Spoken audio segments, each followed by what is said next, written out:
नमस्कार दोस्तों, आप पढ़ रहे हैं कक्षा 10वीं एनसीईआरटी गणित। आज हम पढ़ेंगे प्रश्नावली 3.5 के प्रश्न क्रमांक 2 के पहले क्वेश्चन को, इसके बाद दूसरे क्वेश्चन को और प्रश्न क्रमांक 3 को। तो ध्यान से समझना। तो देखिए, प्रश्न 2 का पहला सवाल है ए और बी के किन मानों के लिए, मतलब ए और बी के मान हमें ज्ञात करने हैं। देखिए, हमें रैखिक समीकरणों का युग्म दिया गया है और इस युग्म के अनेक हल हैं, तो फिर हमें ए और बी के मान बताने हैं। देखिए, जो हमें रैखिक समीकरण दिए गए हैं, तो देखिए यहाँ रैखिक समीकरणों का जो युग्म दिया गया, ये हो गया समीकरण 1, ये हो गया समीकरण 2। अब देखिए, पहले से हमें बता दिया गया है कि जो रैखिक समीकरणों का युग्म है उसके अपरिमित रूप से अनेक हल हैं। तो हमने लिखा है इसके अपरिमित रूप से अनेक हल हैं। और अनेक हल कब होता है, हमने आपको शर्तें बताई थी। तो अनेक हल तब होता है जब समपाती रेखाएं होती हैं, मतलब a1 बटे a2 बराबर b1 बटे b2 बराबर c1 बटे c2 हो। तो देखिए, हमने लिखा अर्थात a1 बटे a2 b1 बटे b2 और c1 बटे c2 ये तीनों बराबर होना चाहिए।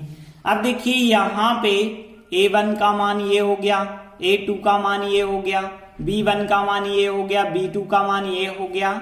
इसे मान के चलिए ये हो गया c1 और ये हो गया c2। आप चाहें तो इन दोनों का पक्षांतर करके भी मान सकते हैं, लेकिन हम यही मान लेते हैं तो भी सही आंसर आएगा। ये हो गया c1, ये हो गया c2।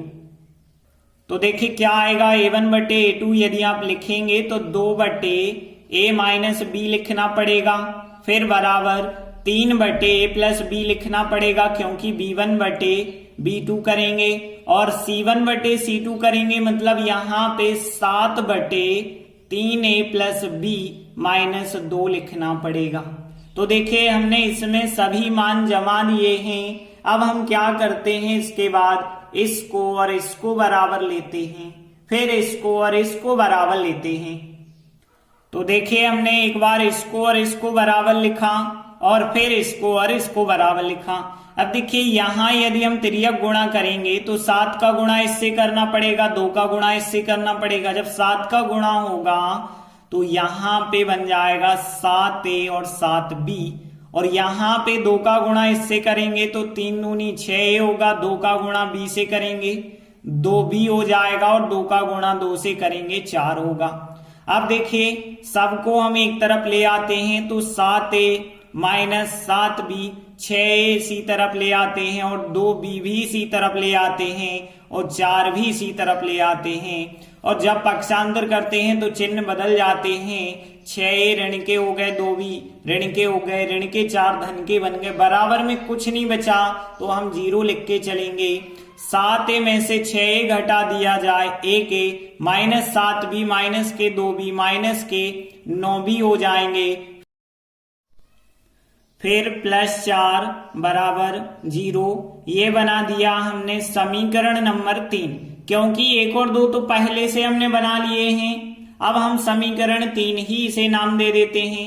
अब देखिए, यहाँ भी आपको तिर्यक गुणा 3 का गुणा इससे, 7 का गुणा इससे, जब 3 का इससे करेंगे तो 3 का 3a से करेंगे 9a आएगा, 3 का b से करेंगे तो यहाँ 3b आएगा, 3 का फिर 2 से करेंगे 3 दूनी 6 आएगा, बराबर 7 का गुणा a से करेंगे 7a, 7 का b से करेंगे 7b। अब इन दोनों को इस तरफ ले आइए तो माइनस माइनस के हो जाएंगे, तो माइनस 7a माइनस 7b बराबर कुछ नहीं होगा, 0 लिख देना।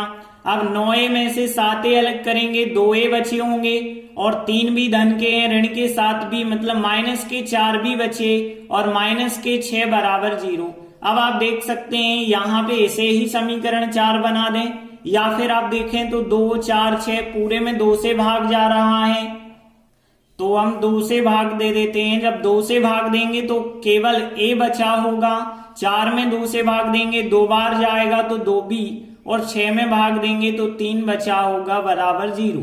ये बना दिया हमने समीकरण नंबर 4। अब देखिए, समीकरण 3 और 4 को हम हल करेंगे तब हमें a और b के मान मिलेंगे। तो हम समीकरण 3 और समीकरण 4 को बज्र गुणन विधि से हल करते हैं। तो देखिए हमने लिखा समीकरण 3 व समीकरण 4 को बज्र गुणन विधि से हल करने पर समीकरण 3 और समीकरण 4 दोनों को लिखा। अब ध्यान देना हम क्या करते हैं, जब बज्र गुणन विधि से हल करते हैं तो x बटे y बटे और 1 बटे लिखते हैं, लेकिन यहाँ सवाल a और b में है, इस वजह से हमें a बटे लिखना पड़ेगा, फिर बराबर b बटे लिखना पड़ेगा, फिर बराबर 1 के बटे हमें लिखना पड़ेगा। अब एक्स वाई नहीं होगा, एक्स वाई की जगह ए बी आप लिखेंगे क्योंकि समीकरण ए बी में है। अब ए के बटे क्या आएगा, तो हम ए को बंद करेंगे, -9 का गुणा -3 से और 4 का गुणा -2 से, और बीच में ध्यान रखना माइनस लगाना पड़ेगा। फिर हम बी को बंद करेंगे तो 4 का गुणा यहाँ पे 1 माना जाएगा, यहाँ भी 1, तो 4 का गुणा 1 से होगा, तो हमने लिखा 4 का गुणा 1 से होना है। फिर यहाँ 1 का गुणा -3 से, तो हमने लिखा 1 का गुणा -3 से, और बीच में एक माइनस लगाना। फिर अब अंक को बंद करेंगे और अगला पद जो है ए से स्टार्ट करेंगे, 1 का गुणा -2 से, -9 का 1 से, तो यहाँ पे 1 का गुणा -2 से, और फिर यहाँ पे -9 का गुणा 1 से, तो -9 का गुणा 1 से, और बीच में एक माइनस भी आपको लगाना है। अब आगे जब हम हल करेंगे तो देखिए हमें क्या मिल जाएगा, a बटे यहाँ 9 3 27 माइनस और माइनस प्लस के 27 माइनस और एक माइनस ये है, प्लस 4 दूनी 8 बराबर b के बटे देखिए 4 एकम 4 हो जाएगा, माइनस और माइनस हो गए प्लस, 3 एकम 3 हो जाएगा बराबर 1 बटे देखिए 2 एकम 2 माइनस के 2 हो गए, माइनस और माइनस हो गया प्लस, 9 एकम 9 हो जाएंगे। और आगे यदि आप हल करेंगे तो a बटे 27 और 8 हो गए 35। अब देखिए b बटे कितने हो गए 4 3 7, और यहाँ पे 1 बटे माइनस के हैं 2 प्लस के 9, मतलब यहाँ 7 आ जाएंगे। अब हम क्या करते हैं, एक बार a और अंक को बराबर लेंगे, फिर b वाले को और अंक को बराबर लेंगे। तो देखिए इस प्रकार से a बटे 35 बराबर 1 बटे 7, b बटे 7 बराबर 1 बटे 7, तिर्यक गुणा 7 का a से किया 7a, 35 का 1 से 35 हो जाएगा। अब देखिए यहाँ a बराबर क्या होगा 35, और बटे में क्या आ जाएगा 7, 7 का भाग देंगे 5 बार जाएगा 7 पौने 35, तो यहाँ a का मान हो गया 5। और देखिए यहाँ पे यदि आप तिर्यक गुणा करेंगे तो 7 का b से 7b बराबर 7 एकम 7 होगा, और b बराबर 7 बटे 7, और 7 का 7 में भाग 1 बार जाएगा, तो b का मान कितना हो गया 1 हो गया। और देखिए हमसे a और b के मान पूछे गए थे, तो हम कह सकते हैं अतः a बराबर 5 और b बराबर 1 हमारा आंसर हो जाएगा। इस प्रकार से दूसरे प्रश्न का पहला सवाल कंप्लीट हुआ।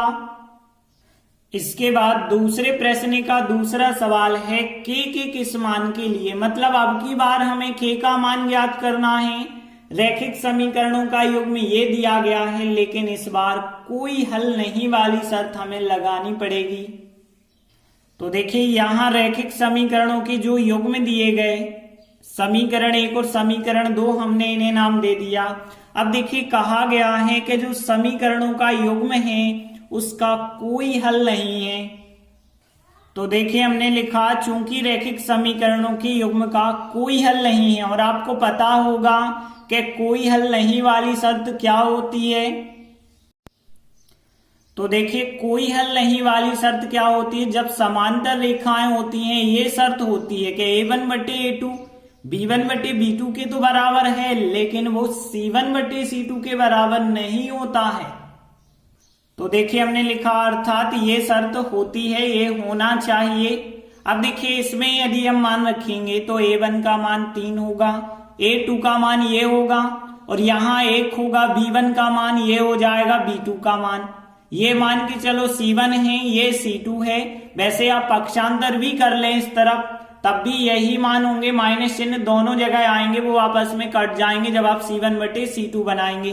तो देखिए a1 बटे a2 के मान रखेंगे आप 3 बटे 2 के -1 बराबर b1 बटे b2 एक बटे ये संख्या, तो 1 बटे k माइनस 1 बराबर नहीं है 1 बटे 2k प्लस 1 हो जाएगा। अब देखिए यहां पे बराबर नहीं का चिन्ह लगा है, इसलिए हम इसको तो लेंगे ही नहीं, केवल हम इसको और इसको लेके सॉल्व करेंगे। और देखिए यदि आप इन दोनों को बराबर लेते हैं और तिर्यक गुणा करते हैं तो 3 का यहां गुणा 1 का यहां, 3 का जब k से गुणा किया तो 3k हो गए, 3 का 1 से गुणा किया तो 3 हो गए, बराबर 1 का गुणा 2k से किया 2k, 1 का गुणा 1 से किया 1। अब हमें k का मान ज्ञात करना, k वाले एक तरफ कर लें तो 2k इस तरफ आएंगे माइनस के, और अंक दूसरी तरफ, माइनस का 1 है 3 इस तरफ आएंगे तो वो प्लस के हो जाएंगे, 3 के में से 2k घटाएंगे 1 के बचा होगा, माइनस का 1 प्लस के 3 मतलब यहाँ पे 2 बचे होंगे, तो k का मान फिर कितना आ गया 2 आ गया। तो हमने लिखा आता है k का अभीष्ट मान 2 है। इस प्रकार से दूसरे प्रश्न का दूसरा सवाल कंप्लीट हुआ। इसके बाद प्रश्न 3 है, निम्न रैखिक समीकरणों के युग्म को, देखिए 2 समीकरण दिए गए हैं, ये कहलाता है युग्म, और इस युग्म को प्रतिस्थापन विधि से और बीजगणित विधियों से हल करना है। मतलब एक ही सवाल है, उसे हम प्रतिस्थापन विधि से भी हल करेंगे और बीजगणित विधि से भी हल करेंगे, और फिर बाद में बताना है कौन सी विधि अधिक उपयुक्त है। तो देखिए सबसे पहले हम प्रतिस्थापन विधि कर रहे हैं। यहाँ रैखिक समीकरणों के जो युग्म दिए गए, समीकरण 1 और समीकरण 2, हमने इन्हें नाम दे दिया। अब देखिए प्रतिस्थापन विधि में हम क्या करते हैं, 2 में से कोई एक समीकरण लेके या तो x का मान निकालते हैं या तो y का मान, और जो मान निकलता है उसे अगले समीकरण में रख देते हैं। तो यहां पे भी हम क्या करेंगे, या तो समीकरण 1 लेंगे या समीकरण 2 लेंगे, जो आपको सरल लगे। हम देख सकते हैं समीकरण 2 के गुणांक छोटे हैं तो समीकरण 2 ज्यादा सरल होगा, तो हम समीकरण 2 ले लेते हैं, या तो x का मान निकालते हैं या y का मान। तो देखिए ये रहा समीकरण 2। यहां पे देखिए y का गुणांक सबसे कम है तो हम y का मान निकालें, 2y बराबर 4, 3x का पक्षांतर कर दें, 3x हो गए माइनस के, फिर 2 आ जाएंगे बटे में, तो y बराबर 4 माइनस 3x बटे 2 आ जाएगा। तो देखिए जो y का मान है हमने समीकरण 2 से निकाला है, इसलिए इसको समीकरण 1 में रखना पड़ेगा।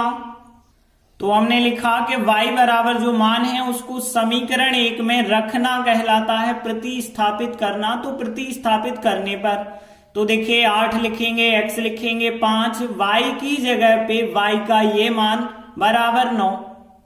तो देखिए हमने क्या किया, 8x लिखे, 5 लिखे और y की जगह y का ये मान बराबर 9। अब देखिए 2 से 5 कट नहीं पाएंगे, तो हमें इस 2 को हटाने के लिए 2 का पूरे समीकरण में गुणा करना पड़ेगा। और देखिए यदि आप 2 का गुणा पूरे समीकरण में करेंगे, इसमें भी 2 का गुणा, इसमें भी 2 का गुणा, इसमें भी 2 का गुणा, तो यहां पे क्या होगा, ये 2 और ये 2 तो कट जाएंगे, बाकी यहाँ 2 का गुणा होगा, यहाँ भी 2 का गुणा होगा, यहाँ 2 कट गए, लेकिन 5 का तो गुणा करना पड़ेगा ना। तो यहाँ पे देखिए क्या हो जाएगा, 2 और 8 का गुणा होगा 16x हो जाएगा, प्लस यहाँ पे 2 कट गए हैं लेकिन 5 का तो गुणा करना पड़ा, तो यहाँ पे 5 चौके 20 होगा, 5 3 15x हो जाएगा, और यहाँ पे तो कटे नहीं है तो 9 दूनी 18 हो जाएगा। आगे हम x एक तरफ करेंगे, तो देखिए 16x माइनस 15x बराबर कितना हो जाएगा 18। 20 का पक्षांतर करेंगे, 20 माइनस की, 16 में से 15x घटाएंगे 1x, और 18 में से 20 घटाएंगे माइनस के 2 बचे होंगे, तो x बराबर मिल गया -2। x का मान अब हम यहां पे रखेंगे तो हमें मिलेगा y का मान। तो देखिए हमने लिखा एवं y बराबर क्या होगा 4 माइनस 3 और x की जगह -2, तो -2 लिखा, और बटे में कितना लेना है 2 लेना है। आगे देखिए 4 और यहाँ माइनस और माइनस हो गए प्लस, 3 दूनी 6 हो गया बटे 2, और यहाँ 6 4 10 हो गए बटे 2, 10 बटे 2 मतलब 5। तो y का मान हमें कितना मिल गया, 5 मिल गया। तो देखिए x बराबर मिला था हमें -2, y बराबर 5, ये हो जाएगा हल।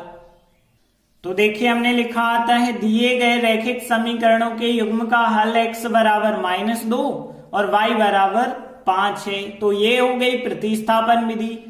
अब हम करेंगे बज्रगुणन विधि। तो देखिए हमने लिखा बज्रगुणन विधि, यहाँ जो रैखिक समीकरणों का युग्म दिया गया पहले हमने उसे लिखा। अब देखिए जब हम बज्रगुणन विधि से सॉल्व करते हैं सवाल तो बराबर में 0 होना चाहिए। तो हम 9 का इस तरफ पक्षांतर कर देंगे -9, 4 का इस तरफ पक्षांतर करेंगे -4 बराबर 0 बना लेंगे। तो देखिए हमने 9 का इस तरफ पक्षांतर -9, 4 का इस तरफ -4 बराबर 0, क्योंकि कुछ नहीं बचा तो 0। ये हो गया समीकरण 1, ये हो गया समीकरण 2। अब देखिए इन दोनों को हम कर रहे हैं बज्रगुणन विधि से हल। तो बज्रगुणन विधि से कैसे हल करते हैं, x बटे y बटे और 1 बटे लिखते हैं। तो इसलिए हम क्या लिखेंगे, x बटे लिखेंगे, फिर बराबर y बटे लिखेंगे, फिर बराबर 1 बटे लिखेंगे। अब बटे में क्या लिखना है, तो देखिए जब x बटे लिखते हैं तो x को बंद करेंगे, 5 का गुणा -4 से, -9 का गुणा 2 से करेंगे। और ध्यान रखना बीच में माइनस चिन्ह लगाना जरूरी है। अब y के बटे क्या लिखेंगे, तो y को बंद करना, -9 का गुणा 3 से करना और 8 का गुणा -4 से।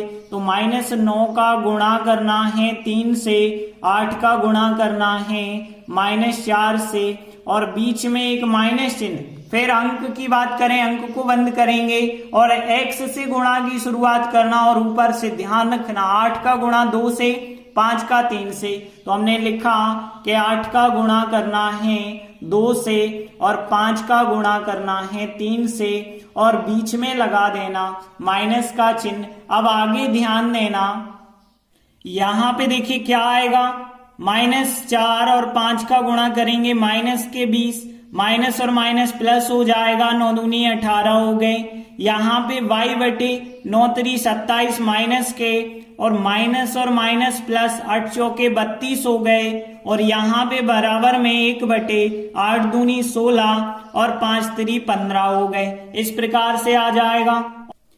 तो देखिए आगे यदि आप हल करेंगे तो माइनस के 20 प्लस के 18 मतलब माइनस के 2, प्लस के 32 माइनस के 27 मतलब प्लस के 5, 16 में से 15 घटाइए 1। अब हमें क्या करना है, x का मान निकालना है। तो x को और अंक को बराबर लेना, फिर y को और अंक को बराबर लेना। तो देखिए हमने x को और अंक को बराबर लिया, y को और अंक को। अब देखिए यहाँ तिर्यक गुणा करेंगे, x का गुणा 1 से किया तो x आएगा बराबर, -2 का 1 से किया तो -2। तो x का मान मिल गया हमें -2। यहाँ पे देखिए और y का मान 1 से यदि तिर्यक गुणा करेंगे तो y बराबर आएगा, 5 का 1 से किया 5, तो y बराबर मिल जाएगा 5। यही हमारा आंसर होगा। तो देखिए हम अंत में लिख देंगे, अतः दिए गए रैखिक समीकरणों के युग्म का हल x बराबर -2 और y बराबर 5 है। अब देखिए लास्ट में क्या कहा गया, किस विधि को आप अधिक उपयुक्त मानते हैं। तो ध्यान देना, यहाँ हमने प्रतिस्थापन विधि और बज्रगुणन विधि की। अब देखिए यहाँ पे वैसे दोनों ही विधि सरल हैं। किसी व्यक्ति को हो सकता है प्रतिस्थापन विधि ज्यादा अच्छी लगती हो और किसी व्यक्ति को बज्रगुणन विधि अच्छी लगती हो। तो यहाँ हमें वैसे उत्तर बताने की जरूरत नहीं है, यदि बताते भी हैं आप तो कह देंगे यहाँ दोनों ही विधियां उपयुक्त हैं। इस प्रकार से प्रश्न 3 कंप्लीट हुआ। धन्यवाद।